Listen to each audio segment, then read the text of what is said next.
Do you know if you're losing your identity in a relationship? Have you ever felt like you're in a relationship, but deep down, you feel like you're alone? It's a feeling that's hard to explain. Because on the outside everything seems normal, but inside there's an emptiness, a silent disconnection that grows little by little. And the most unsettling thing, you don't always know when it started. The truth is that many people confuse connection with presence, and attachment with love.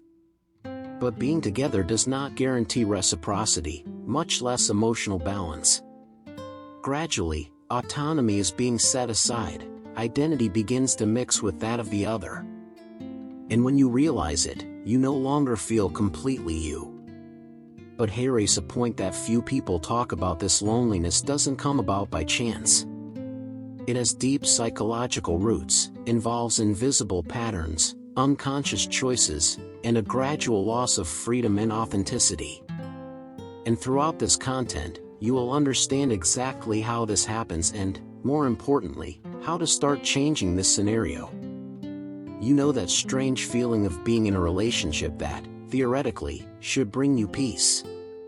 But, in practice, it seems to take your breath away? That's right. In the beginning everything flows, there is connection, lightness, a pleasant exchange. But over time, something changes. Without realizing it, freedom begins to shrink, and what was once welcoming becomes a kind of silent pressure. This happens because human beings need two things at the same time: attachment and autonomy. We want to be together, but we also want to be who we are. When this balance is broken, that feeling of being trapped begins to emerge, even without visible bars. It's as if, little by little, you are giving up your identity to maintain the bond. A very common example: you stop doing things you like just to avoid conflicts or please the other. At first it seems careful, then it becomes dependency, and when you see, he is already living more for the other than for himself.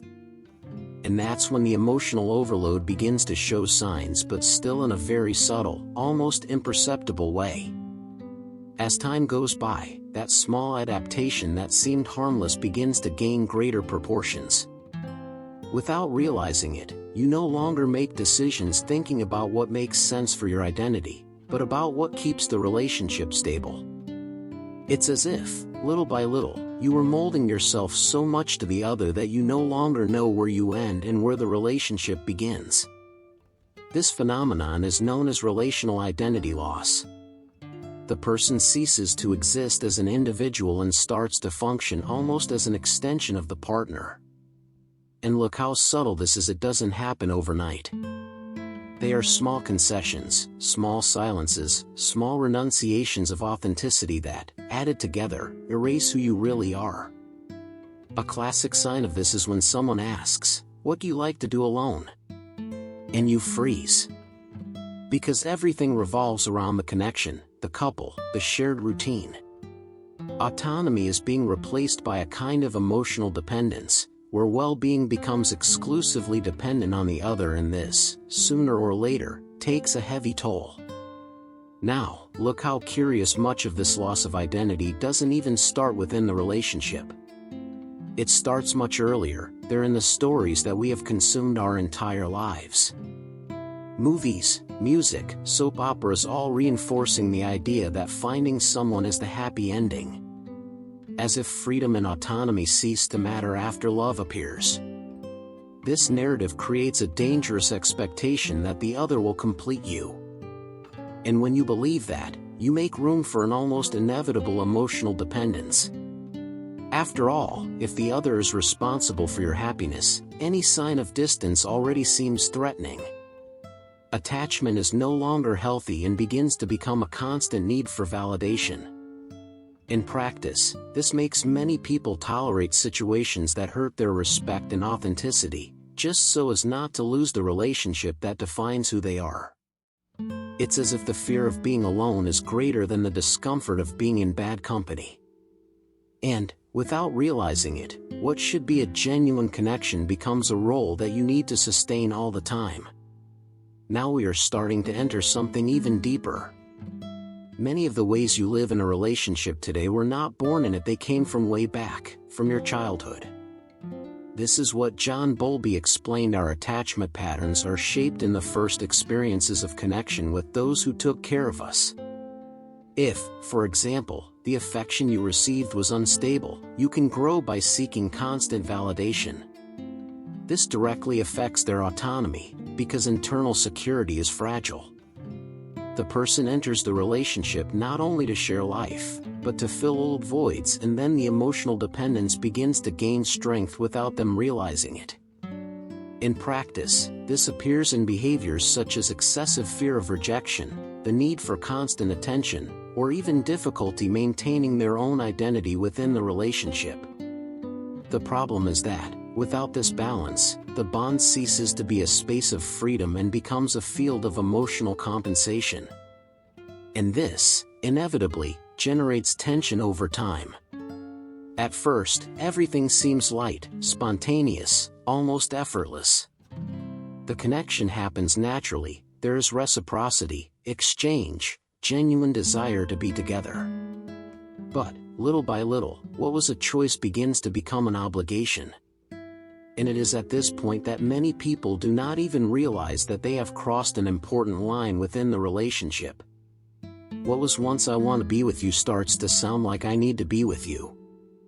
Small expectations arise, then subtle demands. Until presence, attention, and even affection are almost demanded. Freedom is set aside, and attachment begins to take on a more rigid, less healthy form. A simple example: responding to a message is no longer something natural and becomes a reason for anxiety or conflict. The lack of balance between autonomy and bonding turns the relationship into a source of emotional overload. And the most curious thing is that all this happens silently, as if the relationship was, little by little, changing language without warning.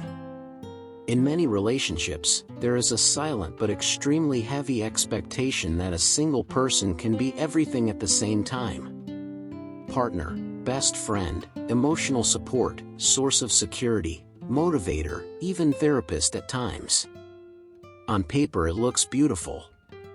But, in practice, this generates a huge overload. Because no one can sustain so many roles without giving up their own autonomy and identity. Gradually, you begin to shape yourself to meet all these demands, trying to maintain connection and reciprocity, but forgetting an essential point: respect for yourself. And when this happens, emotional fatigue begins to appear. A very common example is when you feel that you always need to be well, always available, always strong even when you are not. This completely breaks the balance of the relationship, because the bond ceases to be a space for exchange and becomes a place of constant performance. And without realizing it, what was freedom is transformed into an obligation. Now comes one of the hardest points to admit: it's possible to be in a relationship and still feel completely alone. And it's not a physical loneliness, it's something deeper. An internal disconnection, as if no one really accesses your identity or understands what you really feel. This usually happens when emotional reciprocity is lacking. You're even together, talking, sharing moments. But there is not that genuine connection. Gradually, the person begins to close down, avoiding exposing themselves so as not to generate conflict or because they feel that they will not be understood. And then, even accompanied, a silent loneliness arises. In practice, this appears when you prefer to keep what you feel, when you feel that you need to filter your authenticity, or when you realize that your emotional freedom is not welcome. This type of isolation undermines the balance of the relationship and increases internal dependence because, paradoxically, you feel alone, but stuck at the same time. In many cases, this inner loneliness comes not only from a lack of connection, but also from the difficulty of expressing what you really feel. Especially among men, there is enormous cultural pressure to put up with everything quietly, as if vulnerability were weakness. And then, what could generate reciprocity becomes silence. The problem is that when you don't express, you accumulate. Emotions don't go away, they do. And this accumulation begins to affect your identity, your perception of freedom within the relationship, and even your ability to maintain emotional balance. What was just discomfort becomes distance, and distance becomes disconnection. A practical step here is to start small. Name what you feel, even if it's just for yourself at first. Writing, for example, already helps to organize thoughts and reduce internal overload. Gradually, this strengthens their emotional autonomy and allows authenticity to regain space within the relationship without having to explode later. There comes a time when the problem is no longer just what you feel, and it becomes how much this is reciprocated. In many relationships, there is a silent imbalance. One side gives more, tries harder, adapts more. And when there is no reciprocity, the emotional bill begins to weigh heavily. This is precisely what John Gottman observed in his studies. Healthy relationships maintain a kind of invisible scale, where there is exchange, validation, and mutual respect. When this balance breaks, feelings such as frustration, resentment, and even loss of admiration arise, elements that erode the connection little by little. In practice, this appears when you feel like you're always giving in, always trying to keep your balance, while the other seems distant or uninvolved. This lack of equity directly affects your autonomy and your identity, because you start to shape yourself too much to support something that should be built by two. And this inevitably leads to wear and tear. There is a point at which the person no longer realizes, but practically all of his decisions start to revolve around the relationship. What to do, what to say, how to act, everything is filtered with the other person in mind. And that's exactly where autonomy begins to disappear most profoundly. Psychologist Edward Deci explains that the feeling of freedom is a basic psychological need. When it is compromised, frustration, demotivation, and even an emptiness that is difficult to explain arises. The person is still in the relationship, but no longer feels fully alive inside it, as if something essential had been left behind. A practical example: you stop making simple decisions without consulting the other, or you feel guilty for wanting time alone. This shows how dependence gradually replaced his identity. And without this balance, the bond ceases to be a space for growth and becomes a place where you need to constantly adapt. The most curious and at the same time dangerous thing is that no one loses their identity all at once. It's not something abrupt, it's a silent process. Small concessions here, and never mind there. And when you realize it, you are no longer living with the same authenticity as before within the relationship.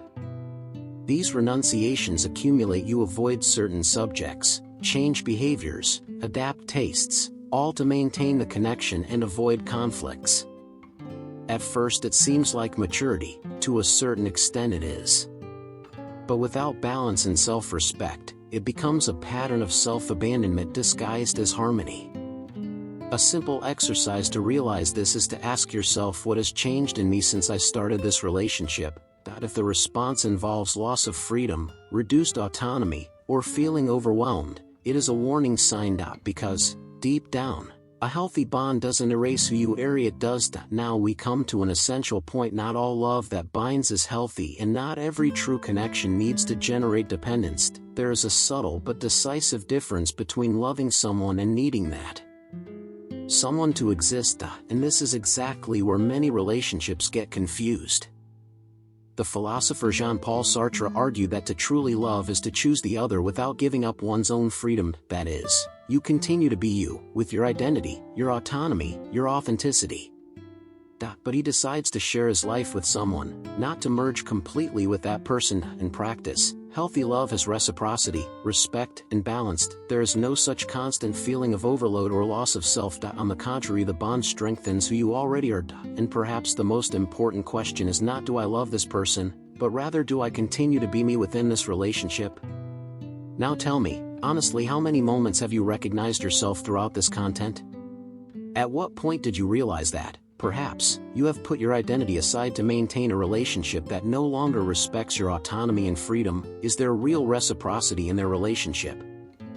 Or have you been carrying more than you should? How healthy has your attachment been, and when did it start to turn into dependency? And, perhaps the most important question, do you still feel yourself within that connection? Change starts with awareness. Small movements back to your authenticity, to your emotional balance, to your own space. Because a healthy relationship doesn't require you to disappear, it allows you to exist even more. If this content made sense to you, take advantage now and subscribe to the channel, activate notifications, and keep following, because the more you understand about yourself, the more you build relationships with respect, lightness, and truth.